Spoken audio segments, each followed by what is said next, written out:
Good morning mga ka-sweet langs and good morning and welcome here in Ascofay Garden.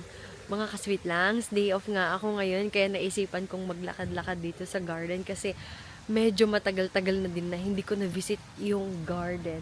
I think last na punta ko dito is nung summertime pa kaya ayan, wala pang masyadong mga flower dito pero ayan, ang ganda ng weather mga ka-sweet langs. Kaya, ang sarap maglakad.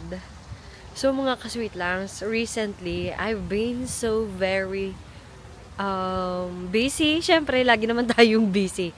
Not with that, but it's just medyo tuliro ang ating mind ngayon at the moment. There's so many news that I wanted to share to you guys na parang nakaka-disappoint lang. So mga ka-sweet langs, last week, we received a notice from our letting agency na we need to look for a new house because the owner of our house is looking forward to move in. So what we need to do is mag-move out kami and we need to look for another house. Yun nga yung struggle naming mag-asawa at this moment mga ka-sweet langs kasi dito sa UK, ang hirap nga kasing maghanap ng bahay, magastos at saka 'di ba last year kaka 1 year lang namin dun sa bahay na tinitirahan namin ngayon. Tapos ngayon pinapalipat na naman kami kasi nga yun nga yung as what I've said earlier, the owner of the house, what they want to move in na daw. So, anong gagawin namin? Kaya tuliro ako ngayon. Naghahanap ako ng bagong bahay. Kaya, during, right after work ko, nag-review ako ng mga bahay. Tinitignan ko kung okay ba. And then, at the same time, dito kasi, kahit may pera ka na pangbayad, ganyan, hindi pa rin enough yun. Kailangan mo ng pangmatagalang proof na kaya mong i-maintain yung bahay na kaya mo siyang bayan.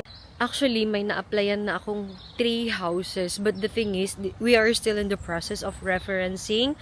So, i-confirm lahat yan sa employer ko, sa employer ng husband ko, sa bank ko, and sa previous house namin kung gaano ba kami kabuti na tenant. So, kailangan mo talagang maging mabuting tenant, guys, para makakuha ka ulit ng panibagong bahay.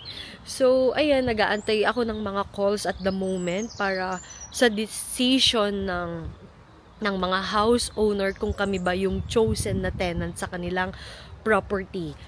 So, at the same time, mga ka-sweet langs, tulad ng sinabi ko, napakagastos nga. Kailangan na namang magbayad ng ganito, ganyan. Lilipat na naman tayo ng mga addresses natin. I-update na naman yung files natin. I-update na naman yung driver's license ko. And ang dami-daming kailangang i-update sa GP, everything. So, grabe yung stress ko mga ka-sweet langs. Baka naman may alam kayong bahay dyan, yung libre na lang. Kami nang bahala sa food, kami nang magpapakain sa owner. Papakainin namin yan ng araw-araw na sinigang. Araw-araw na bulalo. Araw-araw na dinuguan. Charot. Pero alam nyo naman dito kasi sa UK, malaki ang sahod pero malaki din yung cost of living. Kaya thankful na lang din kami dahil dalawa kaming mag-asawa na full-time job. Kaya hopefully hindi kami ulit mahirapang maghanap ng panibagong bahay. Kasi stressing. Ayoko na talaga. Paulit-ulit. Hopefully mga ka-sweet langs, magkaroon na ng decision yung mga in-applyan naming bahay para naman makalipat na kami agad. Kasi ako yung tipo ng tao ng kapag sinabihan ako ng ganito, ganyan, gusto kong nako-comply lahat yung mga bagay-bagay. Or else, magiging cause of problem or iisipin ko na naman yan all the time. Kaya as much as possible mga ka-sweet langs, gusto kong matapos na.